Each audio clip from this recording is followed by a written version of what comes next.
Just within the last hour, a Senate committee approved an emergency election plan submitted by Louisiana's Secretary of State. Yeah, the House panel signed off on it yesterday, but the governor says it does not take into consideration the seriousness of the pandemic. Paul Murphy reports on what this means for voters in the fall. Louisiana is now heading toward a presidential election in November with no special provisions to address the coronavirus pandemic.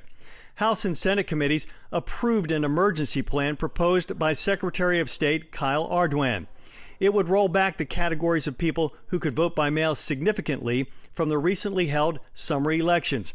But Governor John Bel Edwards called it woefully inadequate and says he won't sign off on the plan. For example, there are no exemptions for people who are at high risk of getting ill from COVID or for those who are in their households caring for them. Edwards said the courts could order the state to make voting safer in Louisiana. If not, elections revert back to pre-COVID rules.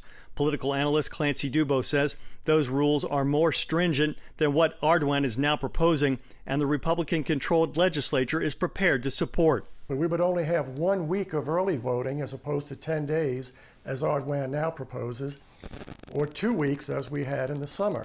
It would also mean no expanded absentee ballots for voters who test positive for COVID. 34 states already had no excuse vote by mail. 9 expanded absentee voting because of COVID-19. And Louisiana is only one of 7 states that require an excuse to get a mail-in ballot.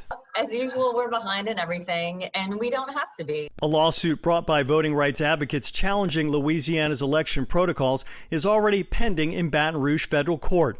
The plaintiffs are now seeking an expedited hearing. New Orleans State Representative Mandy Landry, who has pushed for expanded vote by mail, says there's a good chance the court will act on the matter. Federal courts around the country this year have expanded voting rights due to COVID for the reasons that we all want them expanded. A status conference on the election lawsuit is now scheduled for next Wednesday. Paul Murphy, Eyewitness News. Well, some cities around the country are now installing absentee ballot drop-off boxes, but that's because of the challenges facing the post office. But it's no word yet if we're going to see any of those boxes in New Orleans.